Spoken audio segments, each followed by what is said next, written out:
అందరికీ నమస్కారం అండి. ఈ గ్యాస్ సబ్సిడీకి వచ్చేసి పేపర్‌లయితే ఇవ్వమన్నారని చెప్పాం గదా! ఈ పేపర్స్ అనేవి ఇవ్వటం జరిగింది. అయితే కొంతమందికైతే సబ్సిడీ కిందనే వస్తుందంట. వాళ్ళకి అకౌంట్‌లో డబ్బులు పడుతున్నాయని చెప్పారు.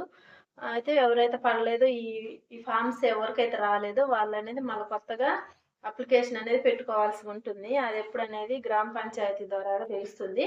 అప్పుడు ఎవరికైతే రాలేదో వాళ్ళనేది మళ్ళా అప్లికేషన్ పెట్టుకుంటే వాళ్ళకి సబ్సిడీ కింద గ్యాస్ అనేది రావటం జరుగుతుంది. అలాగే అయితే చాలామంది అన్నారు అకౌంట్‌లో డబ్బులు గూడా పడుతున్నాయని చెప్పారు. వాళ్ళకైతే అకౌంట్‌లో డబ్బులు గాని 500 కట్టయ్యి మిగతా డబ్బులనేది వాళ్ళ అకౌంట్‌లల్లో అనేది పడటం జరుగుతుందంట. అయితే సబ్సిడీ కిందనేది గ్యాస్ వస్తూనే ఉంది. తెలవని వాళ్ళు ఎవరైనా ఉన్నట్టయితే మీరు ఈ ఫార్మ్ రాకపోయినట్టయితే మళ్ళీ మీరు సబ్సిడీ కోసం అప్లికేషన్ పెట్టుకోవాల్సి ఉంటుంది. అలాగే ఒకవేళ మీకు ఫార్మ్ వచ్చి మీరు ఒకవేళ డబ్బులు అకౌంట్‌లో పడకపోతే ఈ కిందనేది రాయటం జరిగింది. వాళ్ళ ఫోను నంబర్‌కి ఫోను చేస్తే మీకు అకౌంట్‌లో డబ్బులెందుకు పడలేదనేది ఇన్ఫర్మేషన్ అనేది తెలుస్తుంది గాబట్టి, ఈ నంబర్‌కనేది ఫోను జేయాల్సి ఉంటుంది. మీ అకౌంట్ రన్నింగ్‌లో ఉండాలి. మీ ఫోను గూడా లైన్‌లో ఉండాల్సి ఉంటుంది. మీకు ఓటీపీలొస్తాయి గాబట్టి, ఇలానే అన్నీ కరెక్ట్‌గా ఉంటే మీకు డబ్బులు అకౌంట్‌లో అనేది పడుతూనే ఉంటాయి. అలాగే కొత్తగా ఒకవేళ రేషన్ కార్డ్ లేనట్టయితే రేషన్ కార్డ్ గాని అక్టోబర్ 2 నుంచి అనేది కొత్త రేషన్ కార్డుకి అప్లికేషన్‌లనేవి తీసుకుంటారనైతే అంటున్నారండి.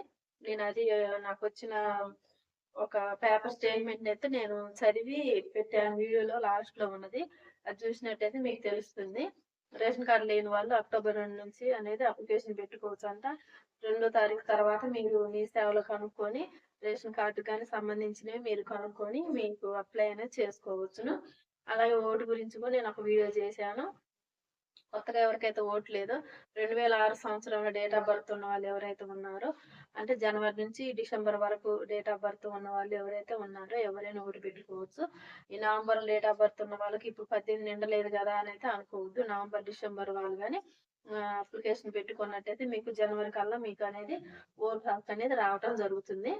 అలాగే గ్రామ పంచాయతీలో గాని వార్డుల వైస్‌గా ఓటర్ లిస్ట్ అనేది సరి చేయటం అనేది జరిగింది. ఏ వార్డ్‌కి ఎవరెవరు అనేది గూడా వాటర్ లిస్ట్ అనేది వార్డుల వైస్‌గా రావటం గూడా జరిగింది. అవి గాని రెడీ చేయడం జరిగింది. కొత్తగా ఎవరైనా ఓటు పెట్టుకున్నట్టయితే జనవరి కల్లా ఈళ్ళకి మళ్ళీ ఓటొస్తుంది. గ్రామ పంచాయతీ ఎలక్షన్‌కి వీళ్ళు వేసుకోవచ్చు ఓటు. అందుకోసమని పెట్టుకుంటే మళ్ళా అవి యాడ్ చేయటం జరుగుతుంది వార్డులల్ల. వాళ్ళ రిలేటివ్ ఏ వార్డ్‌లో ఉన్నారో వాళ్ళ ఓటనేది అదే వార్డ్‌లోకి వేయడం జరుగుతుంది. అందరి రిలేటివ్స్ అందరూ ఒకే దగ్గర అంటే తల్లి, తండ్రి, పిల్లలున్నట్టయితే వీళ్ళు నలుగురు గాని ఒకే వార్డ్‌లో ఉండే విధంగా అనేది మీరు ఓట్‌ని సరి చేసి ఎయటం అయితే గ్రామ పంచాయతీలో చేస్తున్నారు. అది ఆల్రెడీ అయిపోయింది. ఇప్పుడు వార్డులు గాని వచ్చినాయన్నట్టు. అలాగే ఓటుకి అప్లై చేసుకునే వాళ్ళు గాని జనవరి దాకా ఉందండి. మీరు ఈలోపు అప్లై చేసుకున్నట్టయితే జనవరిలో వచ్చే కొత్త లిస్ట్‌లో మీ పేరనేది రావడం జరుగుతుంది. 2006లో డేట్ ఆఫ్ బర్త్ ఉండి ఇంతవరకు ఓటు అప్లై చేసుకోని వాళ్ళు ఎవరైనా ఉన్నట్టయితే వాళ్ళు ఓటుకి అప్లై చేసుకోవాల్సి ఉంటుంది. అలాగే రేషన్ కార్డ్‌కి సంబంధించిందైతే నేను లాస్ట్‌లో వీడియో అనేది పెట్టాను. చదివి వినిపించానండి.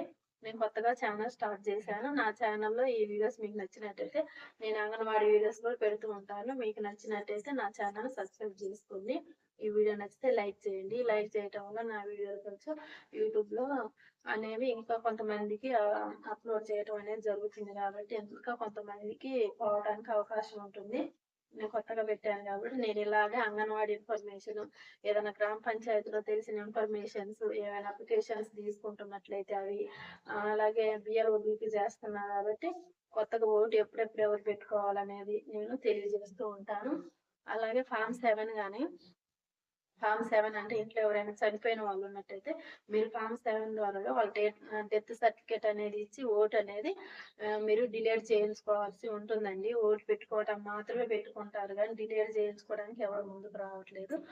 అలాగని మీరు ఓట్ అనేది డిలీట్ చేయించుకోవాల్సి ఉంటుంది. డెత్ సర్టిఫికేట్ వచ్చిన తర్వాత మీకు రావాల్సిన ఏమైనా ఎల్ఐసీలు అయ్యి ఉన్నా గానీ అనేది డిలీట్ అనేది చేయించుకోవాలి. అది మాత్రం మర్చిపోకుండా చేయించుకోండి బాధ్యతగా. ఎందుకంటే ఎలక్షన్‌ల రోజు చనిపోయిన వ్యక్తి ఓటొచ్చి మళ్ళీ ఇంకొకరు అలా జరగటంలో గొడవలు గాని జరుగుతాయి కాబట్టి అలా జరగకుండా మీరు ఓటు ఎవరైనా చనిపోయిన వాళ్ళు ఉంటే వాళ్ళ యొక్క ఓటును డిలీట్ అనేది చేయించండి. డిలీట్ చేపిచ్చినట్టయితే ఇలాంటివి ఏం జరగకుండా ఉంటాయి. అలాగే మీకు రావాల్సిన ఇన్సూరెన్స్ అయినా కానీ మీకు ఉన్న డెత్ సర్టిఫికేట్‌ని బట్టి వస్తుంది. వాళ్ళకి ఓటు, ఆధార్ కార్డ్ లాంటివి ఆన్‌లైన్‌లో గానీ ఏది భాగం కాబట్టి అప్పుడు మీకు అవకాశం ఉంటుంది. అలాగనే నా ఛానల్‌లో వీడియో నచ్చినట్టయితే నా ఛానల్ సబ్స్క్రైబ్ చేసుకోండి. ఈ వీడియో నచ్చితే లైక్ చేయండి, షేర్ చేయండి. నాకు సపోర్ట్ చేయండి. థ్యాంక్ యూ అండి. రేషన్ కార్డుల జారీకి పటిష్టమైన కార్యాచరణ ప్రణాళిక రూపొందించాలని ముఖ్యమంత్రి రేవంత్ రెడ్డి గారు ఆదేశించారు. కొత్త రేషన్ కార్డుల కోసం అక్టోబర్ 2వ తేదీ నుంచి దరఖాస్తులు స్వీకరించాలని సీఎం సూచించారు. రేషన్ కార్డుల జారీకి సంబంధించిన విధి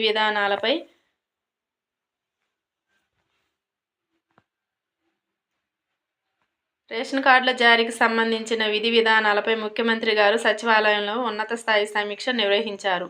ఈ సందర్భంగా రేషన్ కార్డుల జారీకి సంబంధించి మంత్రులు ఉత్తమ్ కుమార్ రెడ్డి గారు, దామోదర రాజనరసింహం గారు, పొంగులేటి శ్రీనివాసరెడ్డి గారు అధికారులకు పలు సూచనలు చేశారు. అర్హులందరికీ డిజిటల్ రేషన్ కార్డులు ఇవ్వడానికి సంబంధించి కసరత్తు చేశారు. ఈ అంశంపై త్వరలోనే మరోసారి సమీక్ష నిర్వహించాలని నిర్ణయించారు.